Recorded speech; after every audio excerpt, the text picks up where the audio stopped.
Hi guys, Sam here from Sam's Review, and today I'm going to be doing a review on the DC Comics Multiverse Batman v Superman Dawn of Justice Armoured Batman figure.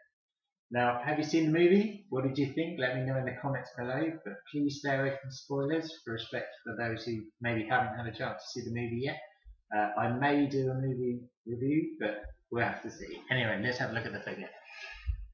There is the Batman v Superman Dawn of Justice logo just up there on the top. On the top of the window box packaging here, it has the DC Comics Multiverse logo itself. The nice window box packaging, so you get to see everything you get with this figure. So there's the figure itself, and the collect and connect piece there, which we'll have a look at. And then, quite controversially to some people, myself included when I saw it in the trailer, Batman comes with a gun, but we'll go more into that in a minute.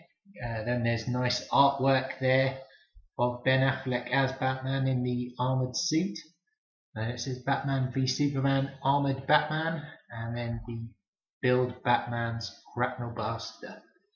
On the side here it has the logo once again, the movie logo, and the DC Comics Multiverse logo. On the other side it has an enlarged image of the artwork from the front, and then it says once again Batman v Superman, and then that this is Armoured Batman. On the back, those same logos, then a little picture here of all the collect and connect pieces. They're all numbered, you get a different piece with each figure. So we've already had a look at the regular Batman suit. He came with this base here.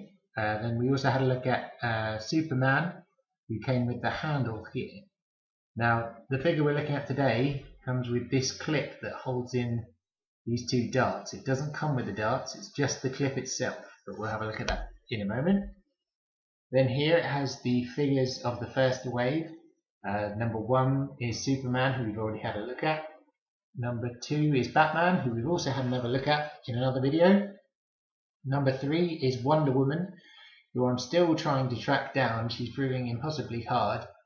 She's only packed 1 per case, so it's going to be a bit of a hard figure to find, I think. And then number 4, which is the figure we're looking at today, which is the Armoured Batman, and it says here, coming soon, figures 5 through 8. Now these have already started being released in America. Figure number 5 is Lex Luthor, say that right. Number 6 is Nightmare Batman. Number 7 is a mystery character we still don't know of. And number 8 is Aquaman. Anyway, that being said, let's open it up and have a look at Armoured Batman. So, as we know, as we're going to have a look at in a minute, Batman does come with a gun, but it's not as I feared when I first saw the trailer, thinking he was going to be running around with a machine gun. It's not a machine gun, it's something he builds specifically for his battle with Superman. So it's, you can be rest assured he's not going around with a machine gun, although Batman does kill people in this new movie, which is up for debate whether you like that or not. I'm of the mindset that Batman doesn't intentionally going around killing people, because that kind of goes against the whole of what his character is about. And also it's a big point of the movie itself is one of the reasons Batman isn't a fan, shall we say, of Superman, is because of all the people who died in Man of Steel. And that's why he wants to go after Superman and bring him to justice. But then he kills thugs himself in the movie. So it's interesting where they're going to go with that, and how that will tie in future films. And I wasn't really a fan of Batman killing people. I mean, for example, there's one, I haven't got a problem with people dying indirectly from his actions, but when he's actually like breaking people's necks and stuff, I'm not a fan of that. But that only happened in a dream sequence though, so I can let that go. Anyway, let's try and get Batman out. This one is proving a little bit more tricky than the ordinary Batman and Superman figures. That's because he's just so much more bulky. If you're a long time watcher of my channel, you'll know that I am not a fan of cable ties, and luckily Mattel haven't included cable ties, but this figure has got a few little stretchy elastic bands almost around it, which is why it's taking so long to get him out. Come on.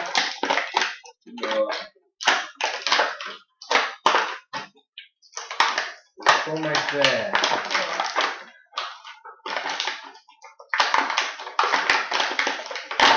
There we go, fun. Got him out, right. Move this aside. Just before we move on to look at the figure itself, this is the inside of the packaging. I'm not really sure the significance of this image, but that is, with all the figures, it's all the same. You know what that is about. Let me know in the comments. There'll probably be something really, really obvious and then make me look like an idiot, but there we go. Right, so this, now we've got it out, let's bring in the collect and connect piece. So this is what came with Armored Batman. Not much. And we bring in the other pieces from Batman and Superman figures 1 and 2. I mean, you can't even connect them at the moment. You have to wait for the other figures, but it would sit about there. So just don't lose that at the moment. I said in my Superman review, I'm not really a fan of this. I mean, the trigger on this isn't a working trigger, and it's all hollow plastic. You know, I may feel different when it's finished, but I think this could have been better if each figure maybe came with a collect and connect part of the main villain that they team up and fight towards the end of the movie. If you've seen it, you'll know who it is. In fact, if you've seen the trailer, you'll know who it is. But I think it would have been better, like if Superman came with the torso, and other figures came with like the legs and the head and the arms, and all made up that figure. I think that would have been better than this. But maybe I'll feel differently later on. But nevertheless, that's the collect and connect piece you get with that. So we'll put that to one side. Now let's have a look at Batman's other accessory, which is his gun, almost a grenade launcher really. But there's his gun. Does not fire bullets, so that's something. But there we are, that's it. It's got some nice detailing on it. I don't know how it's going to come out. It's got detailing on the grip and stuff like that. So that's the gun. Put that to one side. And now let's have a look at the man himself. So here is the face sculpt. Now, I don't know what you think of this, but I think maybe the eyes should have been completely white. I mean, if we bring in the artwork from the packaging here, I mean, you can see that you cannot see any black around his eyes at all. It's just all white from the glow of the light. It would have probably been better if that had been all white in there, just to try and replicate that look. But nevertheless, I still think it's quite a good sculpt. Maybe would have been better if he was a bit more set back. His actual face here, his mouth was a bit more set back into it to give it a little bit more depth. But there we are. It is what it is. So that's his head sculpt. And there's a bit of fluff on there that's annoying me. I can't get rid of it. There we go. So here's his armour. It's got some nice weathering effects on it. He's got a nice vinyl cape. It would have been nice if they came with cloth capes, but still, I mean, you can't get some of these big folds effects and the wrinkles at the bottom with cloth capes. They just kind of just droop there. I mean, they are better for more dynamic poses and stuff, but this is a nice cape anyway. Then here on his gauntlets, And the spikes, they've got kind of a gold brush to them to make them look a bit weathered, damaged. His utility belt, if we bring in the regular Batman here, I mean, you can see the difference. One has got a little bit more gold in it here than the regular, and this is just kind of more of a silvery wash, which is screen accurate. You can see the regular costume through, but there's not much difference in the paint job. It would have been nicer if they'd maybe given this armour a bit more washes to bring out some of these scratches and the nicks on here, to make it a little bit more, look a bit more weathered and make it stand out a bit more. I'm sure if you're so inclined, you could probably do that quite easily yourself if you're a good customizer, or even if you're not, you could probably do it. Nevertheless, here we've got some spikes here on his boots. No peg holes, but he does have texturing on the bottom of his boots. And this here, he's got a little raised section. That'll be interesting to see how he stands up. But nevertheless, let's have a look at his articulation. His head can go about that far to the side, and the other side is because it's hindered here by the surround coming around from the cape. In terms of down, that's about as far down as you can go, and he can look about straight. That's about all the movement you can get out of him. Not much. Okay, let's have a look. He's got full hinge shoulders. You can get his arms out about that wide, and they can go all the way around, although they are slightly hindered by the cape, but it's flexible enough that you can get his arms all the way around.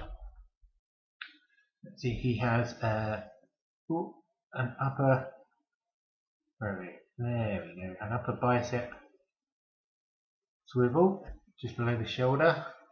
Single hinge elbows, can bend about that much. No swivel. Oh no, wait, he does. He has swivel just, where are we? There we go. Just there, the actual gauntlet itself swivels, not the elbow joint. The gauntlet swivels. He does also have a wrist swivel. Sorry, I'm doing this all backwards. There we go.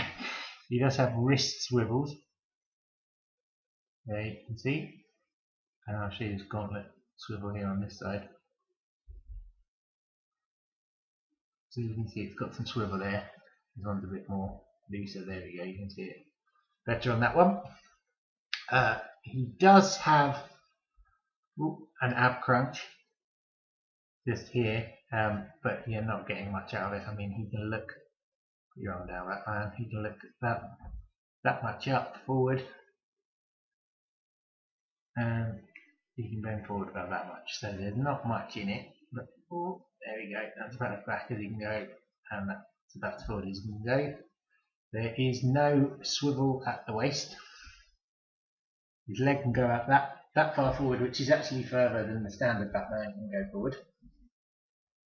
And he can go really far back, and that's even further than Superman can go back, or the other regular Batman. So he's got great leg motion there. You can do the splits, about that much. What's he got in the legs? Yes, he does. He has a mid-thigh cut just below this ridge here. There you go. See that there? He has, that knee doesn't want to bend. Single hinge knees, which can bend about that much. Put that straight again. He has got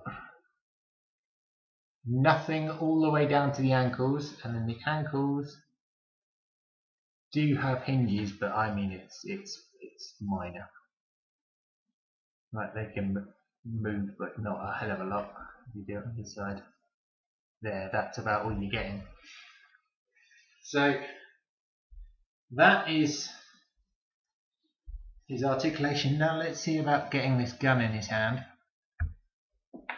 He does have both his hands are slightly more open.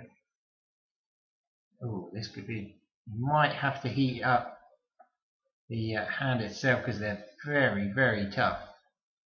You might have to heat up the hand itself to try and get it into. Might have to do a hot water trick and dunk his hand in a bit of hot water to try and get the gun in there. I can't. Out of the box, I cannot get this into his hand. Either of his hands, they are too tough. Just getting the handle into the top of his hand, I can't do. I'm bending the gun, which I don't want to force it. I don't want to break it. Yeah, no, I can't get it in. Let's see if I can get it in the regular Batman's hands.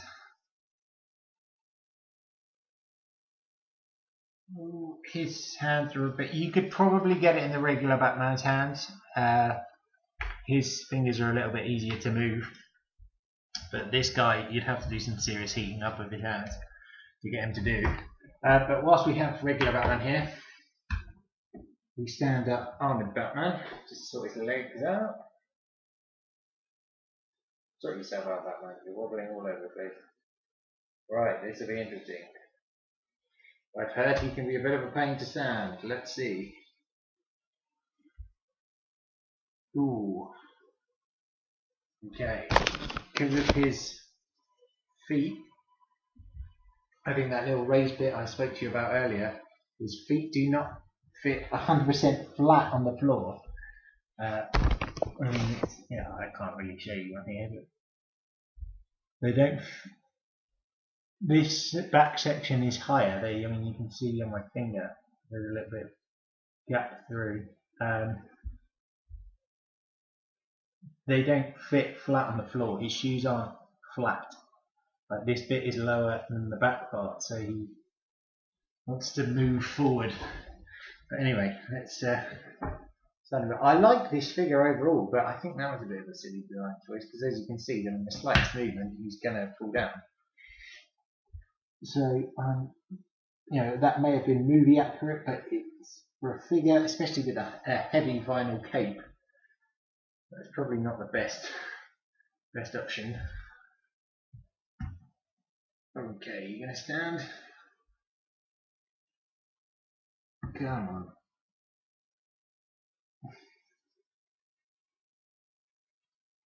It appears he doesn't want to even stand up, and with a figure with no peg holes, this could be a problem. There we go. You have to have his feet perfectly together. But we have him swiveling around there next to regular Batman. No, you're not going to want to stand, are you? There we go. So that's the two Batmans side by side. The armoured Batman is taller, but that's to be expected because he's wearing armour. You bring in the Christian Bale Batman Begins Batman. I'll move out of the way so you can get a better kind of understanding of the heights. Move the camera up a bit. So he's a lot smaller than this guy. You see my other review, Christian Bale Movie Masters, is a hell of a lot smaller than the Ben Affleck Batman v Superman Batman. If we bring in Superman, armoured Batman is a lot taller. Let's move regular Batman out of the way and you can try and get a better look at that. Okay. Sort you out, Supes. His knees are already starting to go like the Man of Steel figure because of the weight of the cape. Let's try and sort this out. If I hold armoured Batman's feet down so you can kind of get an idea, but yeah, you can see how much taller the armoured Batman is overall from the Superman figure. Do you bleed? You will. Anyway, overall, I think this figure's rather good. It's got some big issues though. I mean, whoever thought that was a good idea. Wasn't really thinking it through because he has a real problem standing up, and why they didn't give him peg holes, knowing that afterwards is kind of ridiculous because getting him to stand is going to be a pain. I mean, even if you swivel his legs and try and do stuff with the feet, I mean, I don't know. I'll just have to fiddle with it later. Try and get it to work. Overall, I like the figure. The feet are let down. No peg holes are let down. All the other figures so far we've looked at have peg holes. And the fact that out of the box, I cannot get his gun in his hand because the plastic is so hard. I can't actually get it in. That sounded weird, but there we go. So there we are. That is my review of the Armoured Batman. If you've seen the movie, let me know what you thought of it down in the comments below. If you're new to my channel, please like, subscribe, and hopefully I'll see you soon. Thanks guys. Bye.